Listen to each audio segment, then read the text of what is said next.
Hey there, time travelers, welcome back to our channel. Alright, well I guess that's a bit presumptuous as you may have never been here before or seen one of my videos. So, from the bottom of my heart, I greatly apologize for the unjust assumption on my part. But today we've got a gnarly list of 10 1980s movies that still hold up like a boss today. These gems have stood the test of time and continue to entertain audiences of all ages. So grab your popcorn and your leg warmers because we're about to embark on a nostalgic adventure.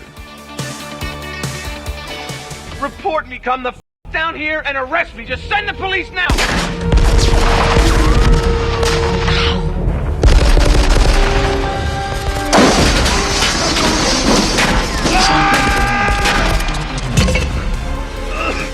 So yeah, first up we have Die Hard, the movie that redefined the action cinema in the late 1980s. It's a Christmas party with a suave European terrorist named Hans Gruber, and one fearless NYPD cop with some unforgettable one-liners. There are rules for policemen. Yeah, that's what my captain keeps telling me. Come out to the coast, we'll get together, have a few laughs. It's the same address as that fire signal. I'll handle it. Attention, whoever you are, this channel is reserved for emergency calls only. Lady, do I sound like I'm ordering a pizza? Do you really think you have a chance against us, Mr. Cowboy? Yippee-ki-yay, mother... Yippee-ki-yay, this flick is like a high-octane roller coaster that says welcome to the party, pal.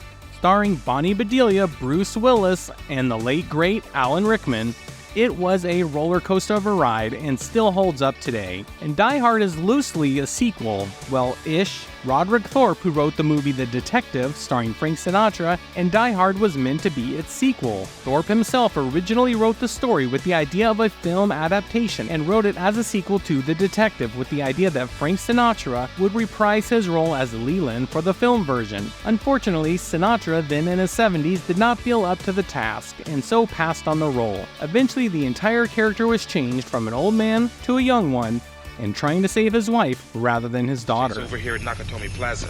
Everything here's okay. Over. But nobody has no place to go. Let it snow, let it snow, let it snow. Man, God damn it, Jesus ain't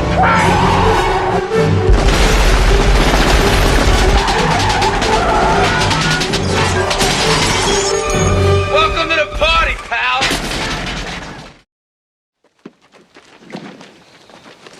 Teddy's crazy. Where's the beer? Come on, man, move it out. Yeah, he won't live to be 20, I bet. Remember the time you saved him in the tree? Yeah. You know, I dream about that sometimes. Except in the dream, I always miss him. I just get a couple of his hairs and down he goes. It's weird.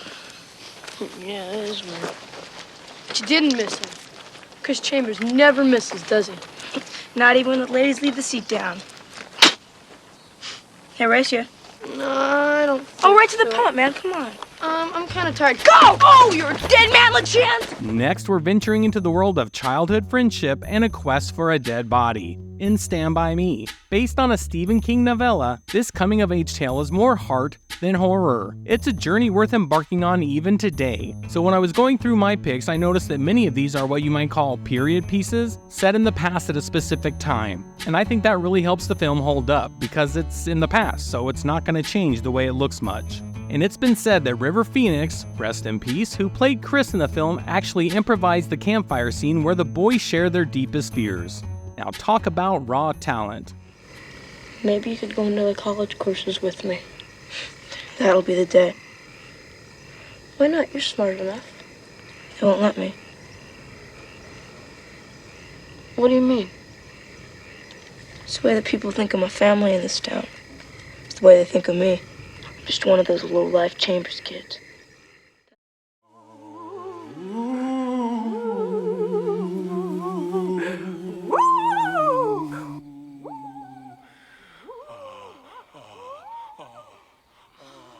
God, how can you stand that woman? I feel so stupid. It's not stupid, Barbara. We're ghosts. Do you want to spend the next 125 years having breakfast with this woman? Moan louder.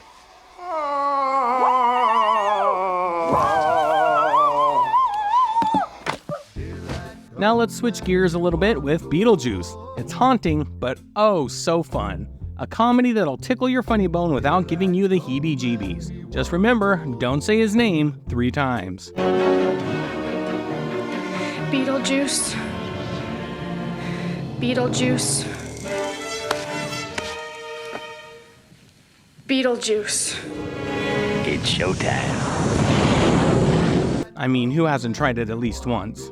That as well as Bloody Mary and Candyman, of course. Michael Keaton, who played Beetlejuice, ad-libbed 90% of his lines in the movie, so no wonder his performance is so unforgettable. With the sequel in the works, I can say I'm cautiously optimistic, and the return of Keaton and adding Jenna Ortega seems like a win. Others probably won't return. Learn to throw your voice, fool your friends, fun and party. Not bad. This is amazing. Want a cigarette? Oh, no, thank you. Oh, yeah, here I come, baby.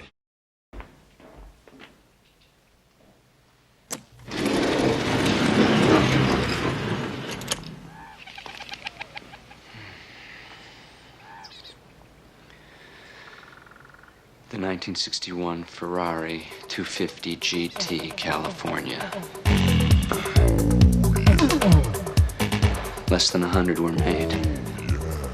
My father spent 3 years restoring this car.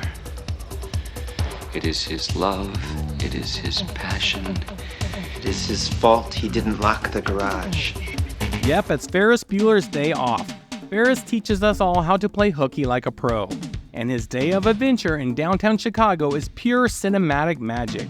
Skipping school never looked this fun. While set in the 80s, it does hold up today and is still a fun time. And interestingly, Matthew Broderick, who played Ferris, was almost 24 years old when he portrayed a high school senior. And Alan Ruck, who portrayed Cameron, was 29 years old. But they had that youthful energy, and it really wasn't nearly as distracting as the high school students in the movie Grease. I was gonna take my commission and buy Ferris a car. Jeannie, what the hell are you doing? You trying to kill us? Ah, look at this mess. Paper all over the place. I'll never get this back in order.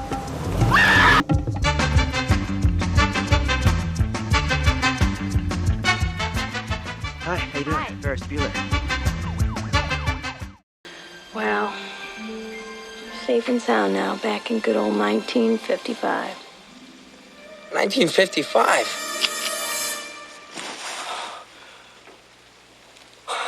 You're my My name is Lorraine. Lorraine Bates?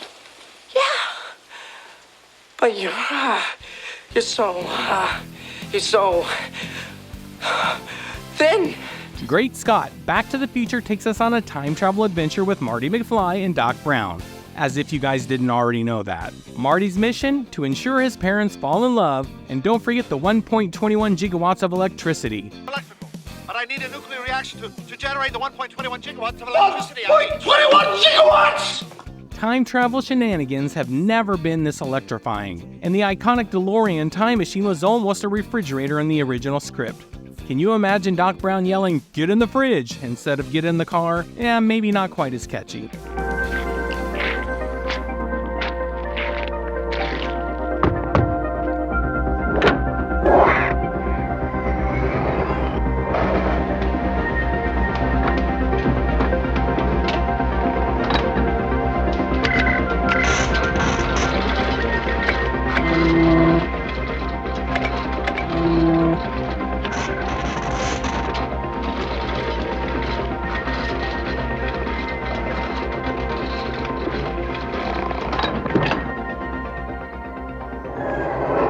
How far are you going?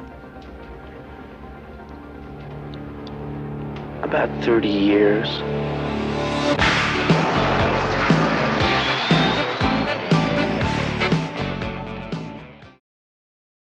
It's possible.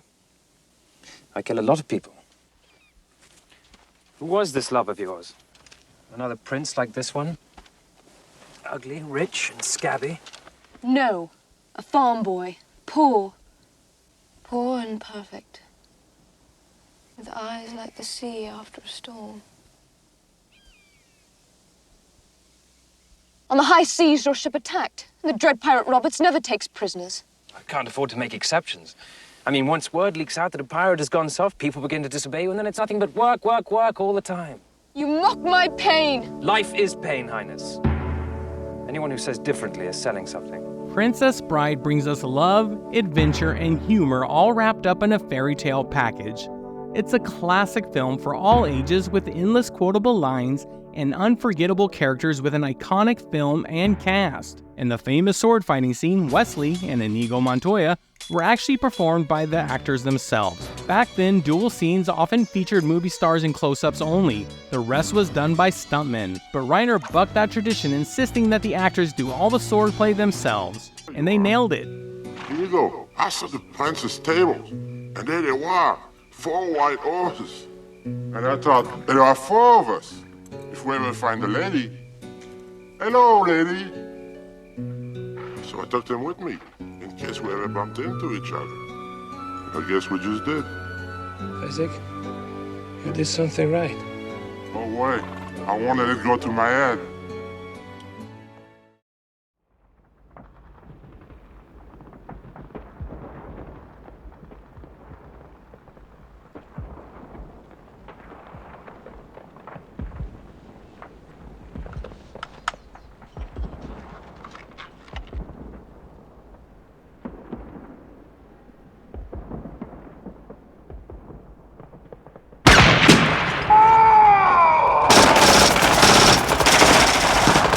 War movies is another genre that, since they take place in a specific time and location, can really hold up well. And with that, get ready to enlist, because Stanley Kubrick takes us on a tour of the Vietnam War in Full Metal Jacket. Now, when people ask my opinion on this movie, which isn't very often, I have a hard time saying it's a good movie. It's very realistic and very hard to watch, but I don't know if I would call that good. But before the war, we go to a brutal pit stop at Paris Island for some Marine Corps training. It's a military journey that both mentally and emotionally is challenging. R. Lee Ermey, who played the unforgettable drill instructor Hartman, improvised most of his insults during the boot camp scenes. Ah! That's a war face! Now let me see your war face! Ah! Bullshit! You didn't convince me! Let me see your real war face! Ah! You don't scare me! Work on it! Sir, yes, sir! What's your excuse? Sir, excuse for what, sir? I'm asking questions here, Private. Do you understand? Sir, yes, sir! Well, thank you very much. Can I be in charge for a while? Sir, yes, sir! And Ermey was in the U.S. Marine Corps in real life and hired to advise on the film. After a while, he was disappointed with the actor they originally hired to be the drill sergeant. Hence, why he got the part. Now that's terrifyingly authentic. I need help. I'm trying to help you, Leonard.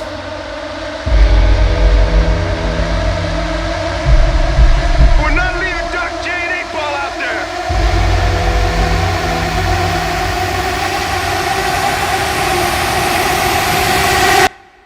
there! Are those live rounds? 7.62 millimeter. Full metal jacket. You said you wanted to know how to get Capone. Do you really want to get him? You see what I'm saying? What are you prepared to do? Everything within the law. And then what are you prepared to do? If you open the ball on these people, Mr. Nash, you must be prepared to go all the way. Because they won't give up the fight until one of you is dead. I want to get Capone. I don't know how to get him. Want to get Capone? Here's how you get him. He pulls a knife, you pull a gun. He sends one of yours to the hospital, you send one of his to the morgue. That's the Chicago way. And that's how you get Capone.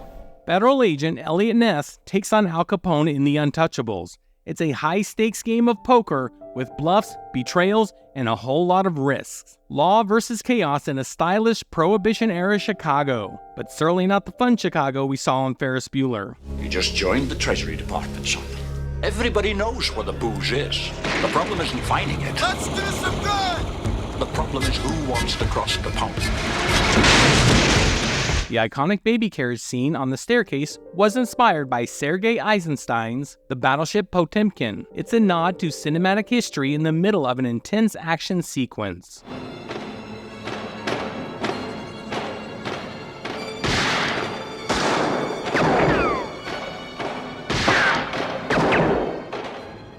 I say we take off and nuke the entire site from orbit. It's the only way to be sure. Hey. Oh, hold on 1 second. This installation has a substantial dollar value attached to it. They can bill me.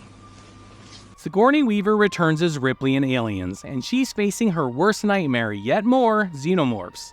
In my opinion, this is one of those rare times where the sequel is better than the original. Another I would say is Crocodile Dundee Part 2. Although it is rumored that the famous line, "Get away from her, you," was actually ad-libbed by Sigourney Weaver during filming, that's not the case. It was scripted, and Sigourney Weaver was not thrilled by her delivery. She says, "I think I only did it in one take, and I remember I went up with my voice. So I said, 'Get away from her, you,' in a higher tone." She then thought, "What the did I do that for? I wanted to do it again, and they said we don't have time." So that's the one that's in the movie.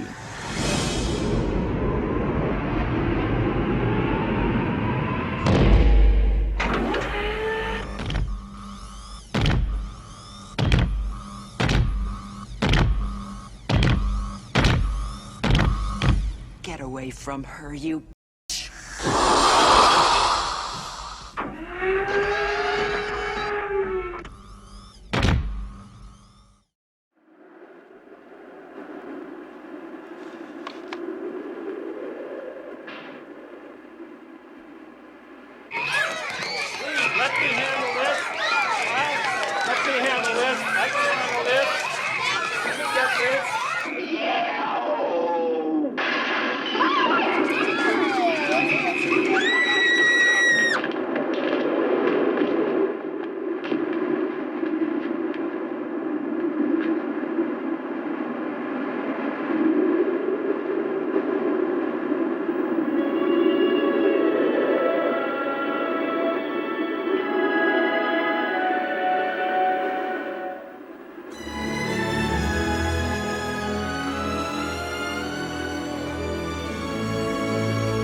Next we have E.T. the Extra Terrestrial. An alien stranded on Earth befriends a young boy named Elliot, and their adventure is out of this world. This heartwarming tale transcends time, space, and species, and there are certainly some very 1980s dialogue scenes such as this.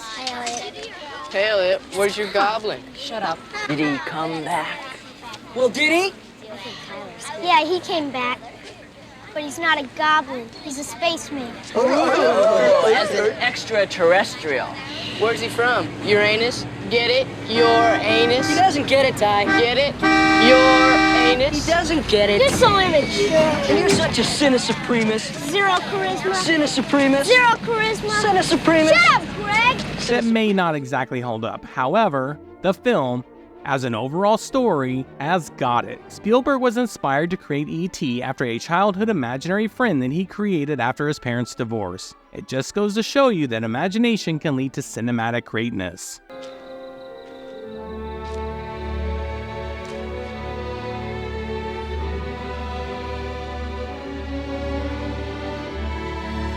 Come. Stay.